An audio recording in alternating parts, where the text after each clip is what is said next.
Hey guys, welcome back. TJ here with Dead History, and welcome to part 2 of our look at the 18th President of the United States, Ulysses S. Grant. And this is, of course, our next presidential series installment here.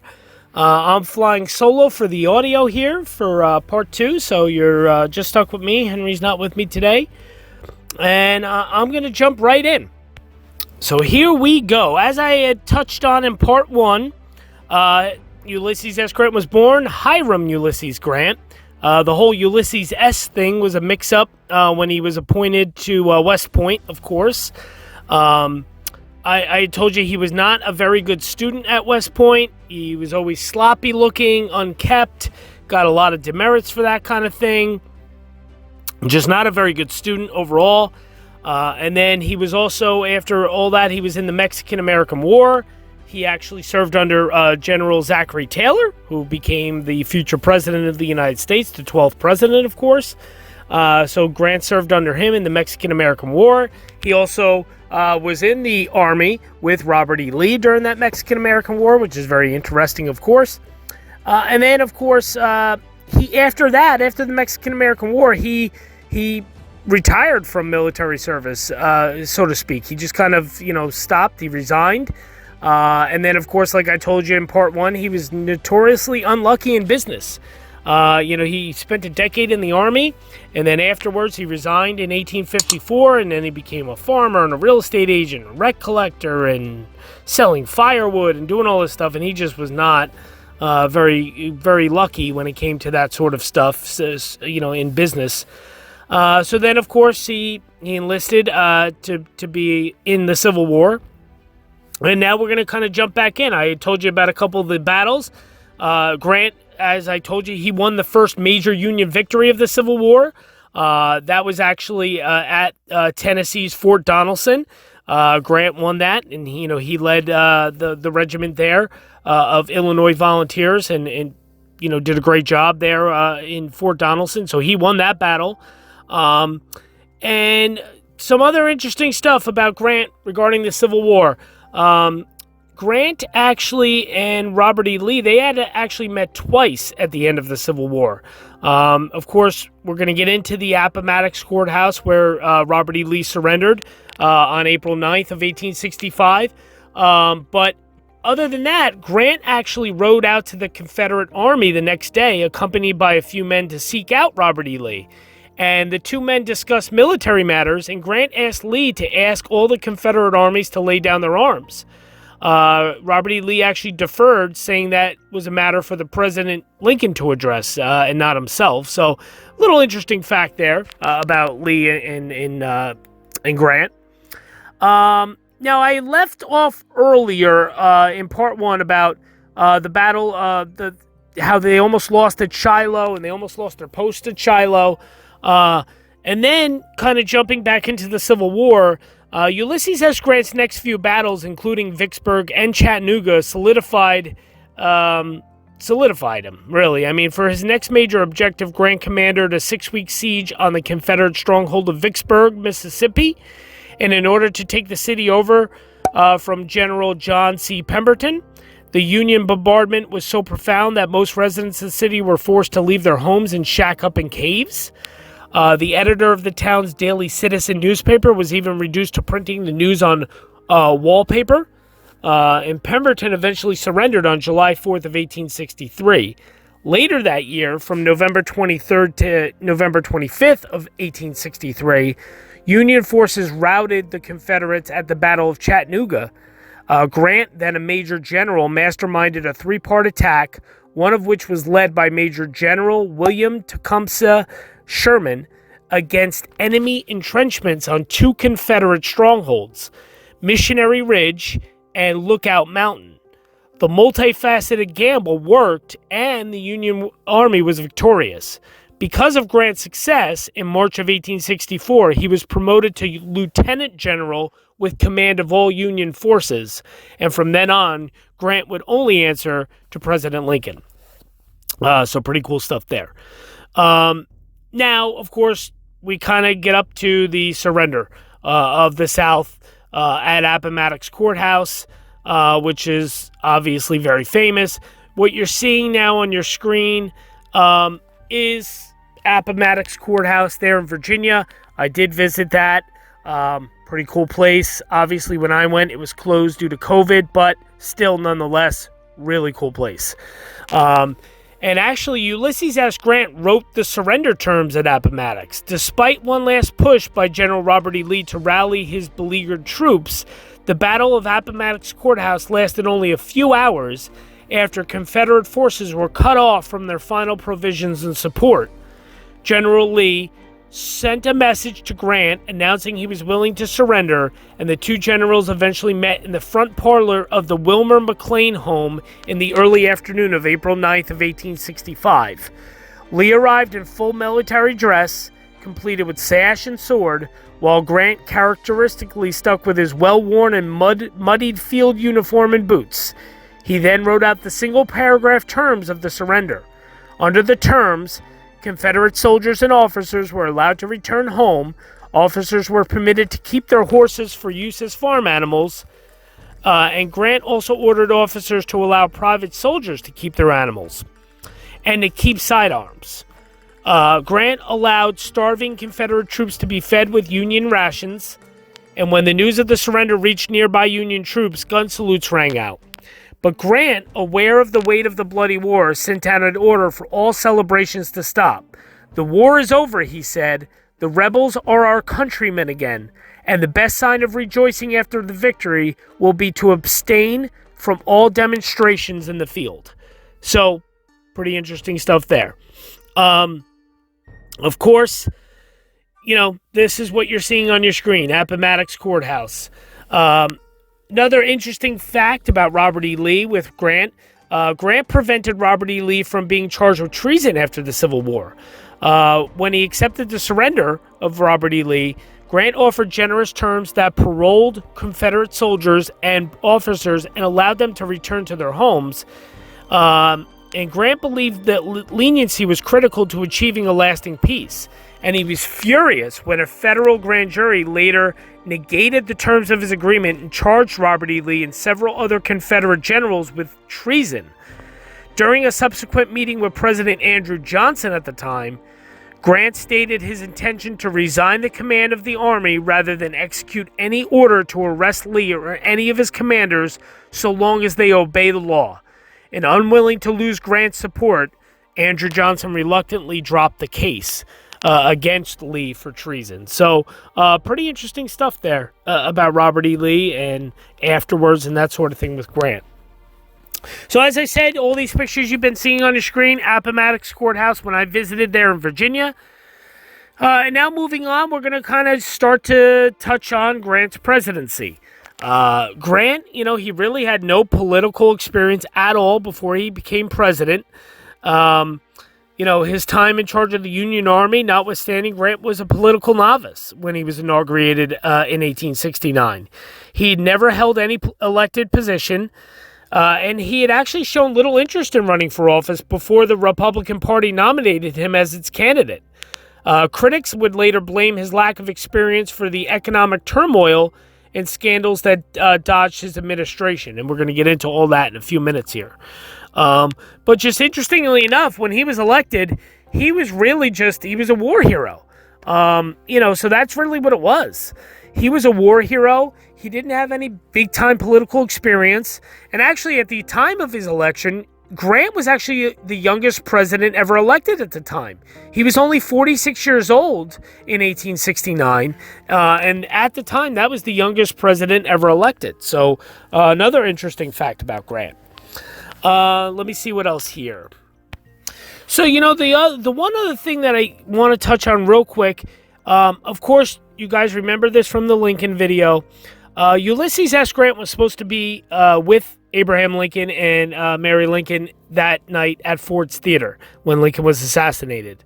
Of course, Grant actually backed out of it, of course, and did not, attend Ford's Theater that night.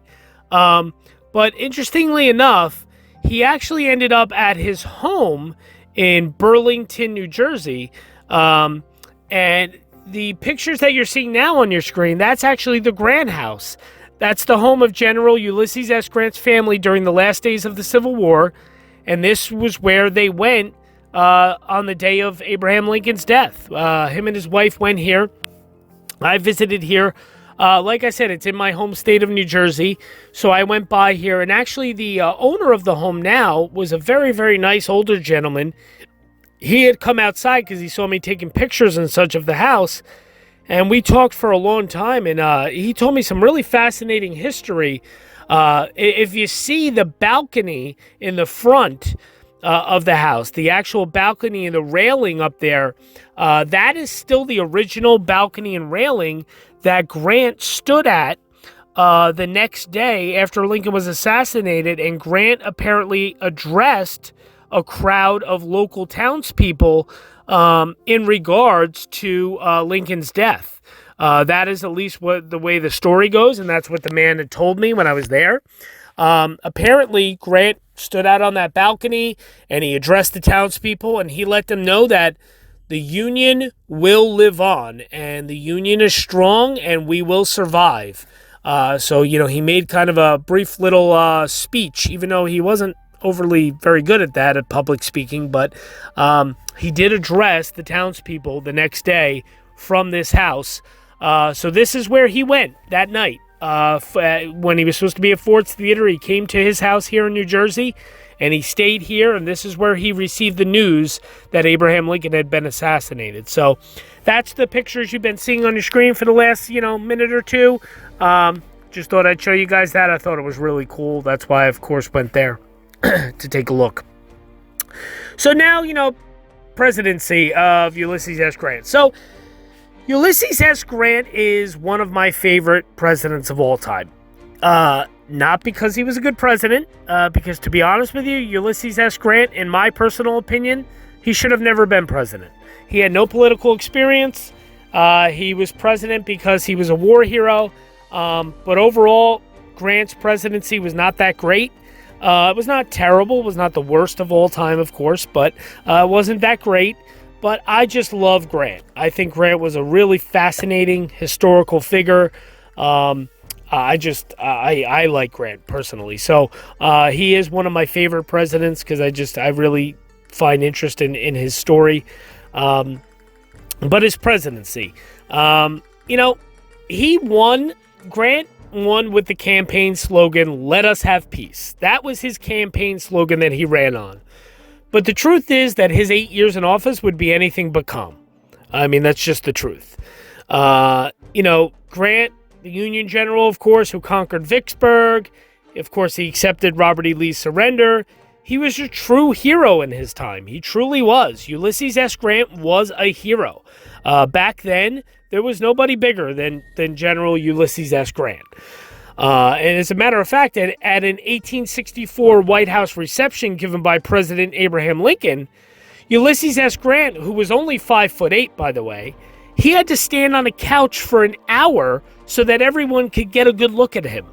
You can kind of tell just by little stories like that, the kind of, the presence that this man had. People wanted to know who he was and to be around him, mainly because of, his success, obviously leading the Union during the Civil War. So, and that was in 1864 when he stood on a couch at a White House reception. And then 5 years later, Grant would again be the center of attention, but this time he would be the 18th president of the United States. As a war hero, he kind of, I guess, the natural choice for president in 1868. So, with all that said, as president, Grant was in over his depth. I mean, that's just the truth of the matter. He was just in over his depth. He was not a good public speaker.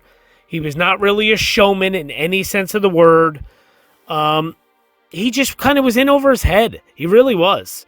The 46-year-old Grant, he inherited a nation in the middle of a huge remodel. We were going through a huge remodel and rebuild and reconstruction at the time. The first transcontinental railroad was nearing its completion.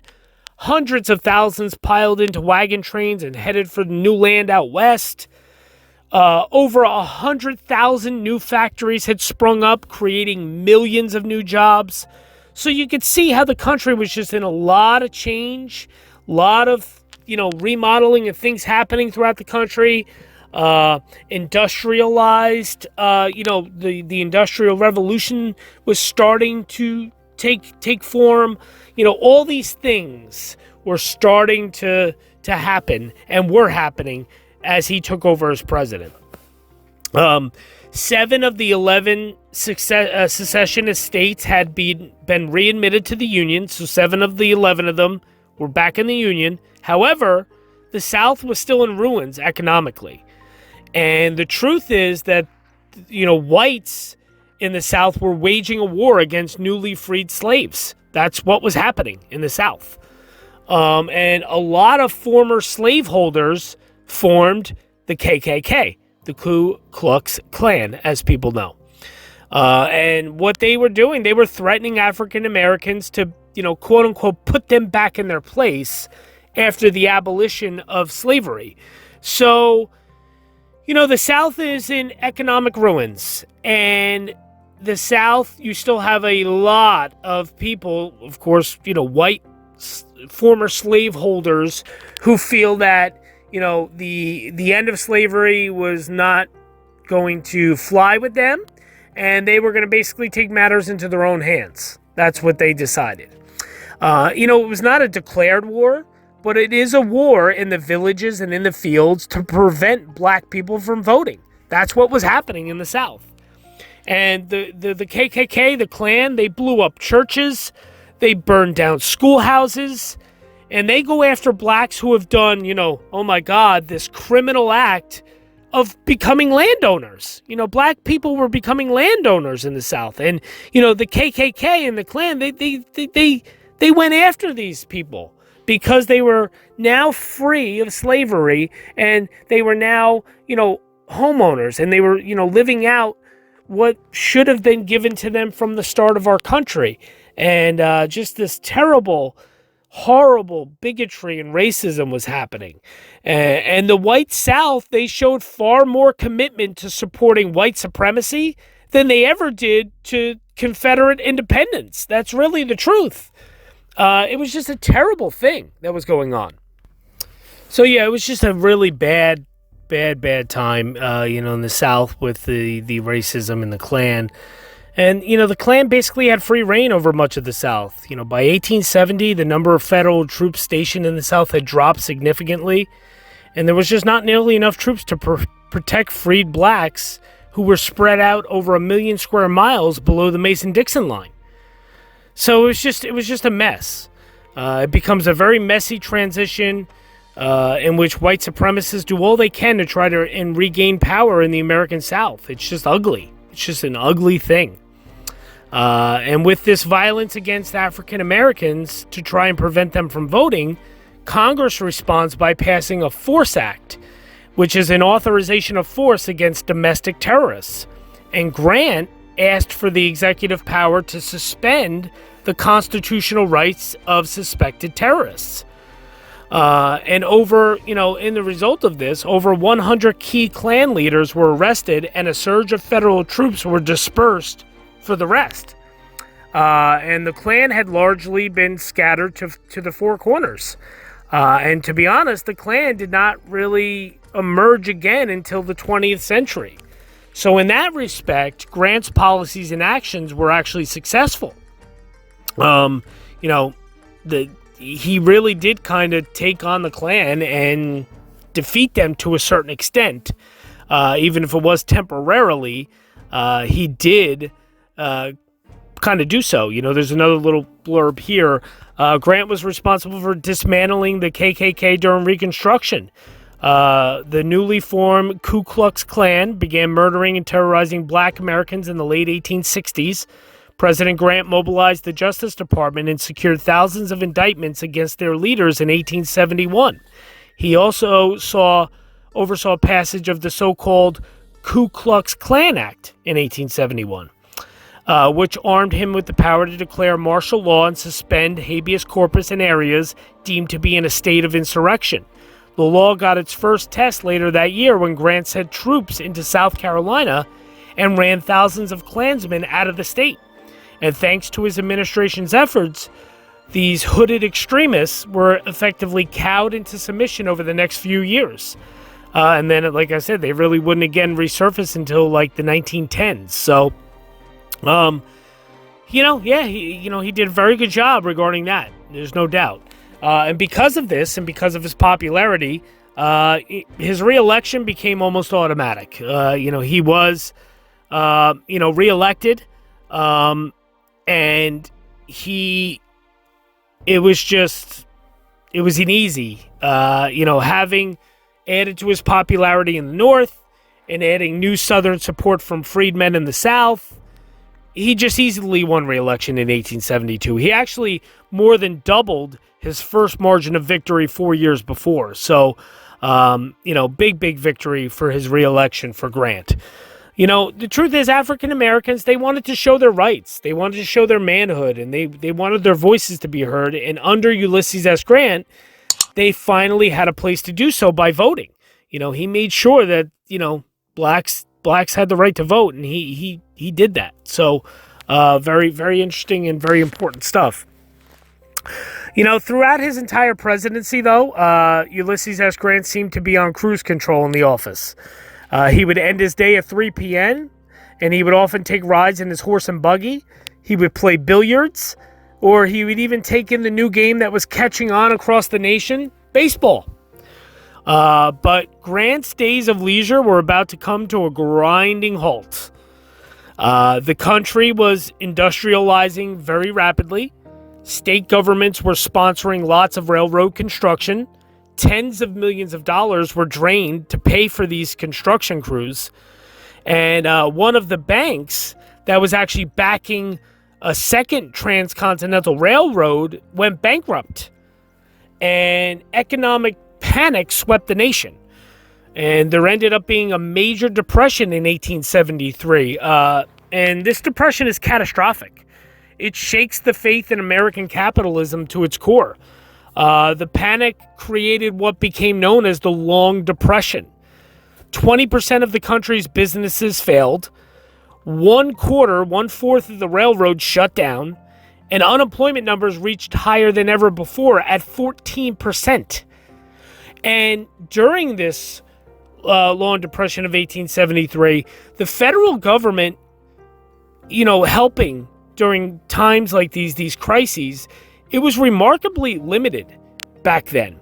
There was no stimulus plans. We're all very familiar with the stimulus plans this day and age with COVID going on in our country. There was no such thing as that. There was no such thing as unemployment insurance. It was just the federal government really didn't have much in the way of power or plan to try to get the country out of this kind of depression. So, Ulysses S. Grant thinks to himself, and he says, why don't we put people to work on public works? And future President James Garfield tells Grant, this is the stupidest idea anyone has ever come up with. Thought it was just a terrible idea. And Congress' solution was to introduce an inflation bill that would inject more paper money into the economy. But the fiscally conservative Grant, he responded with a veto. So he vetoed that idea. He was fiscally conservative. And the result of this veto was a political and economic stalemate. That's really just what happened. Being a general and a successful general like Grant was, he wanted to be able to push around Congress. And he wanted to be able to kind of have his way. And he learned that you just simply can't do that. And it came as kind of a surprise to him. People kind of expected Grant to kind of bring that stubborn, tenacious, focus on goals, that kind of attitude to the office of president that he had when he was a Union general. But unfortunately, that just was not the Grant presidency. The sad truth is that Grant could not even control his own team. While many Americans were suffering, several members of Grant's inner circle were caught lining their pockets. The Grant presidency was marked by a series of scandals. The most notable scandal was the credit Mobilier scandal, Basically, what it was, the Credit Mobilier scandal was where railroad paybacks. There was basically railroad paybacks to members of Grant's administration. That's what happened. So basically, the railroads were lining the pockets of several of Grant's cabinet members and administration. Just for example, Grant's Secretary of the Navy, he made a tremendous amount of money on a very, very small salary. His salary was like $4,000 a year. And this man, the Secretary of the Navy, he had like, $500,000 in the bank. How is that possible? So, yeah. Now, Grant himself was never accused of corruption. In fact, Ulysses S. Grant had given up a lucrative military pension to take the job as president. And shortly after he left office, he was nearly bankrupt. That's the truth of the matter with that. So, a couple other fascinating things here. Grant, he tried to actually annex the Dominican Republican to the Republic to the U.S. President Grant wanted the Dominican Republic in the Union for several reasons: as a military base, as a sanctuary for freed slaves, and as a market for U.S. goods. The treaty was approved by the Dominicans, but stalled in the Senate, and Grant's fight with Senator Charles Sumner divided the Republican Party.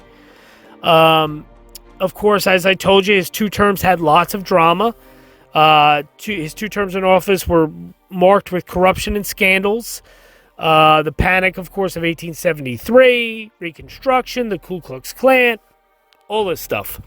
So a bunch of different things there with Grant. What else can I tell you here? I told you about all that stuff. He had some very bad luck after his presidency, despite the unofficial 2-term rule, of course, that was established. Grant, he did attempt for a 3rd term 4 years after leaving office. He did attempt to run again, but he couldn't get enough votes as the Republican convention, at the Republican convention, I should say, and James Garfield won the nomination and eventually won presidency. After retiring from politics, Grant invested his savings and became a partner in a financial firm where his son was also a partner. But it eventually went bankrupt in 1884, and after another one of the partners swindled investors with faulty loans. And Grant's luck didn't seem to get any better after that. Soon after, he learned he had throat cancer. And then to pay off his debts that his family was going to have after he was gone, he decided to write his memoirs. And we'll get into that in a second here, too. So pretty interesting stuff. I think what we'll do real quick, I will show you a couple things. First, I'm going to show you the spot of Grant's Ulysses S. Grant National Historic Site in Missouri. I was there. I visited there, obviously, and it was pretty cool. I liked it, at least. It's right next to like a Budweiser place, which is really, really interesting. You can actually see like the long Budweiser trailers and the Clydesdales, the Budweiser Clydesdales. They're right there on a farm there. So this home that you're actually seeing some pictures of, Ulysses S. Grant, he first met his wife, Julia Dent, at her family home named Whitehaven. From 1854 to 1859, the Dents and the Grants and enslaved African-American workforce lived on this property. So this is kind of where he met his wife, and this is where his wife's family was. Pretty interesting stuff, though. I thought it was really just interesting that, Grant, General Grant met his wife here. Like I said, Julia Dent Grant. This is where her family lived. This is where their home was. So this is all these pictures that you're seeing on your screen of Grant's. It's called the Ulysses S. Grant National Historic Site there in Missouri. Now, and it's really cool. Check it out. Check it out online. Those are the pictures, of course, when I was there. Now, what I'm going to show you is years ago, me and my best friend Matt, you're actually going to see 2 photos of my best friend Matt walking around. This is actually the Grant home in Galena, Illinois.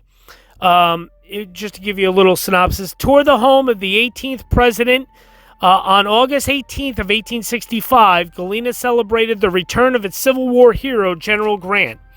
Following a jubilant procession with much flag waving and speeches, a group of Galena citizens presented to the general with a handsomely furnished house on Budhillier Street. It was opened to the public in 1904. All the furnishings inside are original. So this house was gifted in Galena, Illinois to Grant. And he did live here for a short period of time. And the couple photos that you see of the guy outside, that's my friend Matt, when him and I were there years ago. This was like 11 or 12 years ago we visited there. So pretty cool stuff, though, that you're seeing there. So that's the home in Galena, Illinois, of Grant. So now we're going to get in, of course, the death.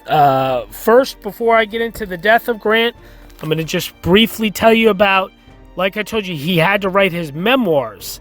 And interestingly enough, Grant first began compiling his memoirs in the mid-1880s, and after he wrote a series of popular articles about his Civil War experiences, he was on the verge of signing a book deal with a magazine when novelist Mark Twain swooped in and offered a much more lucrative contract with his newly formed publishing firm, Charles L. Webster and Company. Grant took Twain up on his offer and later finished the book just a few days before succumbing to cancer in July of 1885. The personal memoirs of U.S. Grant hit stores later that year, and it was immediately hailed by Twain and others as a literary masterpiece. It was also a massive bestseller. After the book was published, Grant's widow, Julia, she received a whopping $450,000 in royalties. So that is pretty incredible stuff. Really incredible stuff, to be honest. Another kind of fun fact real quick about Grant.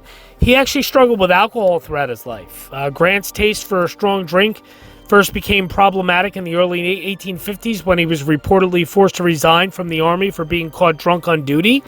He swore off alcohol for most of the next decade, only to fall off the wagon during the Civil War.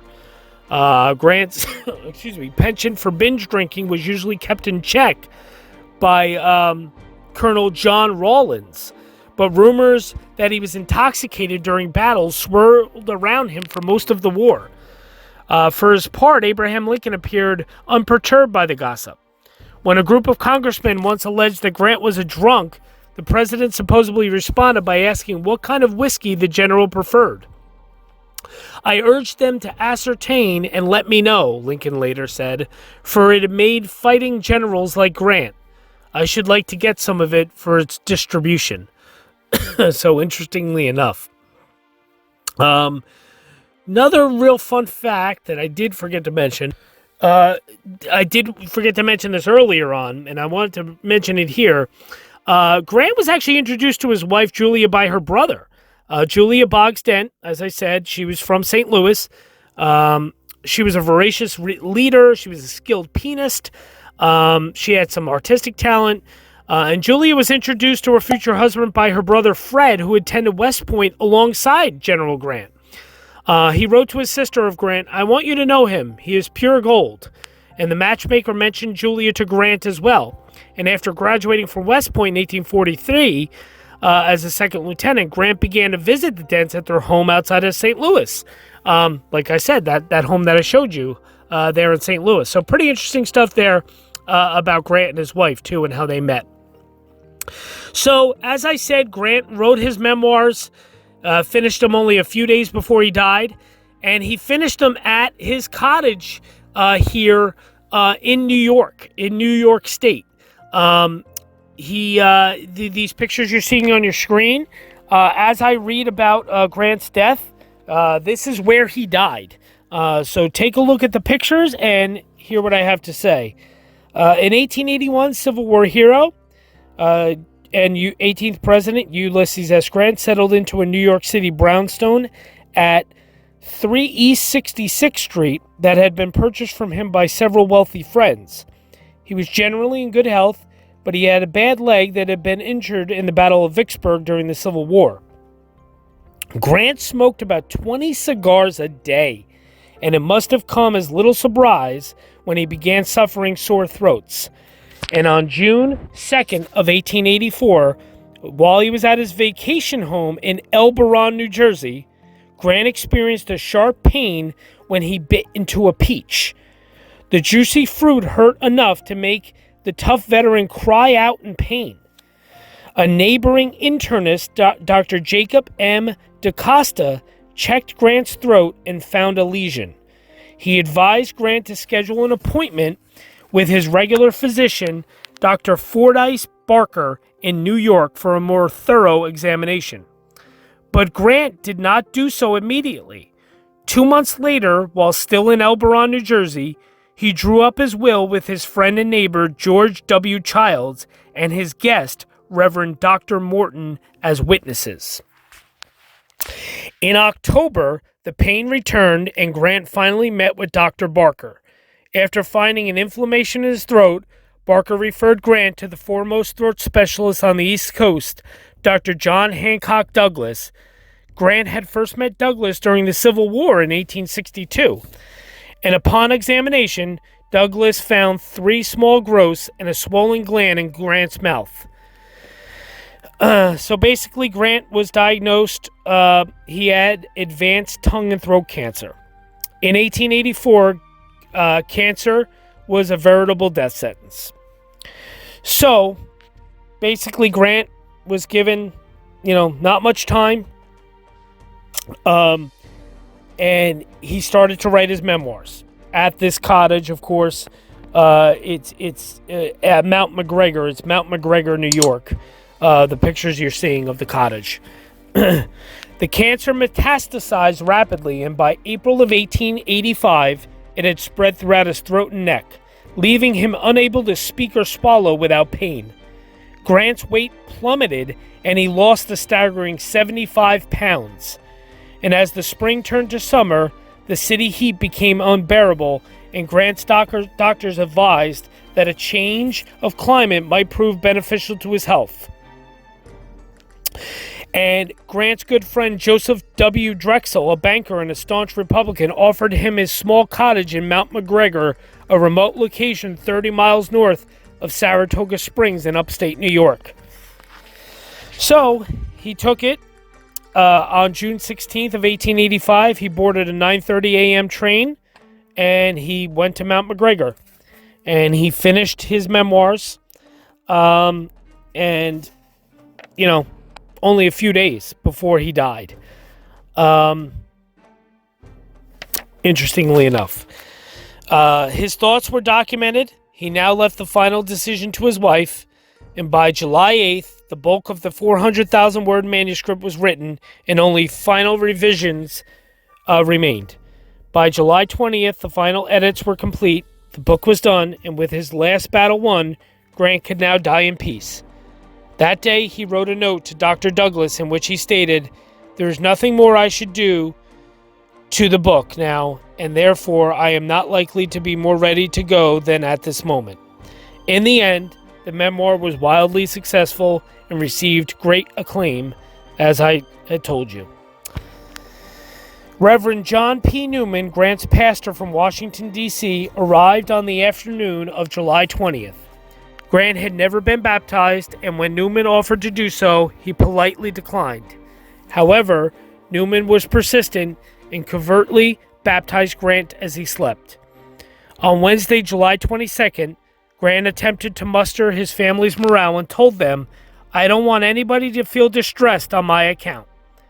This was his last verbal statement of significance, and by 7 p.m., he drifted in and out of consciousness, and his doctors Douglas, George Frederick Schrady, and Henry Sands expected he would pass that evening. At around 10 p.m., Grant told those gathered around him to go to sleep, implying he was not ready to die yet. He was right, as he survived the night. In his final hours, doctors opened his throat to allow him to breathe easier. leaving it exposed and full of mucus. Through the late evening and into the early morning of July 23rd, he could only reply to questions in a hushed, single-word whisper. And at about 3 a.m., the nurse, Henry McSweeney, saw he needed something. So he bent down close and he heard him whisper his final word, water. An hour later, as mucus accumulated in his lungs, Dr. Schrady applied hot cloths and injected him with brandy through a hypodermic needle. They had no illusions that the treatment could restore the president. They only sought to provide him some comfort. And at 5 a.m., Dr. Douglas issued a statement. He is conscious, that is. He has not lost his power of recognition. He breathed, his heart lives, his lungs live, his brain lives, and he added hopelessly, and that is about all. Believing the end was imminent, Dr. Schrady sent for the family around 8 a.m. One of Grant's final wishes was to die painlessly, and by all accounts, this was mercifully granted. His wife grasped her husband's hand as he opened his eyes one last time. He looked around at those crowding the room. His wife and 4 children encircled the bed, his 3 daughter-in-laws at his feet, his 3 physicians and Nurse McSweeney in a corner, and his valet, Harrison Tyrrell, by the doorway. At 8:06 a.m., on Thursday, July 23rd of 1885, Ulysses S. Grant closed his eyes and died. Dr. Schrady was the first to speak, whispering, "At last." His son Fred then stopped the clock, ensuring it would forever stay at the time that Grant died.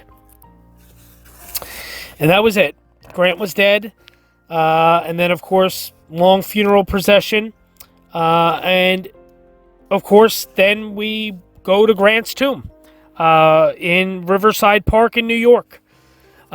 Interesting facts about Grant's tomb that I'm going to get into real quick for you. So really kind of an interesting thing about Grant's tomb. You're going to see pictures on the screen of Grant's tomb. You're going to see me outside of Grant's tomb with my mask on and all. This was last year. I've been to Grant's tomb, and I've been inside of Grant's tomb when I was younger. Probably when I was like 12 or 13 years old or something like that. But I was not able to go inside of there last year due to COVID, of course, because it's closed. And unfortunately, even though it's only like 1 hour of a drive from me in New York City, it's still closed due to COVID. You can't go inside. So, unfortunately, Grant's tomb is one of those. There's a small little handful of them that I'm going to have to refer to stock photos that I found on Google. So anything that you're seeing that's inside of the actual building, inside of the tomb, and of the sarcophagus and all that kind of thing, those are not my photos. Those are photos that I found online. But I do want to read you some stuff real quick about his tomb. So basically, like, the story goes that I guess his wife had said he wanted to be buried in New York City, but it really was never really spoken about. Within hours of his death, William Russell Grace, who was the mayor of New York City at the time, he sent a telegram to Julia Grant, Grant's widow, offering New York City to be the burial ground for both Grant and Julia. And really, Grant's only real wish when he died was to be next to his wife when he was buried. That's it. So Grant's tomb, I'll read you a little bit. The original tomb, on August 30th of 1896, several months before the permanent memorial was completed, Chinese Prime Minister Li Hung-chang visited the tomb of his old friend. A crowd of 20,000 gathered to welcome the foreign dignitary, who arrived in a carriage, stepped into his chair of state, and was carried to the tomb by 4 very unhappy Irish policemen. Lee stepped out, approached the tomb, and bowed his head in a reverence for several moments. He also gave 2 gifts, a garland of bay leaves and a $500 donation. Afterward, Lee spoke and said visiting the tomb was one of the primary things he'd wished to do on his journey to America. Shortly after the completion of the permanent tomb, the temporary one was taken down. The bricks were saved and dispersed among dignitaries and donors as souvenirs. The National Park Service has 3 of these bricks in their collection. The original tomb is directly behind the permanent tomb and is surrounded by an iron fence. Within the area are 2 more gifts from Li Hongchang, a tree that was planted beside the tomb and obscured by bushes, a plaque erected in May of 1897 that reads in both English and Chinese, "This tree is planted at the site of the tomb of General U.S. Grant, ex-President of the United States of America, for the purpose of commemorating his greatness by Li Hongchang, Guardian of the Prince, Grand Secretary of State Earl of the First Order, Yang Hu, Envoy Extraordinary and Minister of China, Vice President of the Board of Censors, Huang Shu, 23rd year, 4th moon, May of 1897. So the original tomb was temporary while they were building Grant's big tomb. And then to read you about that, Grant's tomb, when Fred Grant chose the location for his father's tomb on a hill in Riverside Park, there was already a home there known as the Claremont House. It dated back to around 1765 and had been owned by the St. Clair family till it was purchased by the state and transformed into a snack stand run by the Parks Department. To make way for the tomb, the snack stand was demolished, and after the tomb's completion, it became one of the most popular tourist attractions in New York City. So yeah, I mean, the tomb was built, just to read you some things about the tomb. Where was I just seeing that? I know in the 1980s, the tomb had been vandalized, had been broken into. Over the years, they've had a lot of trouble with Grant's tomb. Here we go. Things did not get any better in the next decade. In 1983, a visitor reported that the graffiti and abandoned wrecked-out cars surrounding the tomb are deplorable. The pitiful conditions continued into the early 1990s, when homeless people, gang members, prostitutes, and drug addicts continued to make the graffiti-riddled tomb their home. Drug paraphernalia, empty booze bottles, human feces, and even remains of animal sacrifices littered the memorial. And it had become a bad joke, but the truth was that the National Park Service and the City of New York were not living up to their responsibilities. So bottom line is, this Grant's tomb, where he is laid to rest for many, many, many years, was basically left in ruins. Really terrible. It is a beautiful, beautiful tomb and memorial. It is gorgeous. There was a competition and a contest held to decide on the design of the tomb. Obviously, that went through back then. Just really, it's a beautiful place. I love it.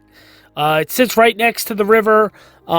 It's gorgeous. It really is gorgeous, and inside is beautiful as well, as you see from the pictures that are not my pictures, but you can see how beautiful it is. So it's truly great that the Park Service obviously restored this, refurbished it, and it's in wonderful condition now. Because like I said, back in the 80s and early 90s, it was in like ruins. So that is Grant's tomb in New York City, where the 18th President of the United States, Ulysses S. Grant, is laid to rest, and his wife, she is laid there with him. So, really cool stuff. Love it. As you see from the pictures of me, outside of it, I'll definitely get back there again once it reopens, and I'll take pictures of myself inside. Maybe even I'll do like a little live video on Instagram or something like that day to show you guys. So it'll be fun. But there you go, the life and legacy of our 18th President of the United States, Ulysses S. Grant, all the way from his childhood to his military service, to the Civil War, to his presidency, and then, of course, his death. And then, of course, Grant's tomb, where he's laid to rest there in New York City. So hope you enjoyed this installment of our presidential series. And, of course, next week we'll be taking a look at the 19th President of the United States, Rutherford B. Hayes. So stay tuned for that. Again, thanks for all the support. Thanks for the comments, the questions, the subscribes, all of it. Really appreciate you guys. And any questions or comments, please leave them below. And we'll see you guys next week. Thanks so much. Bye, guys.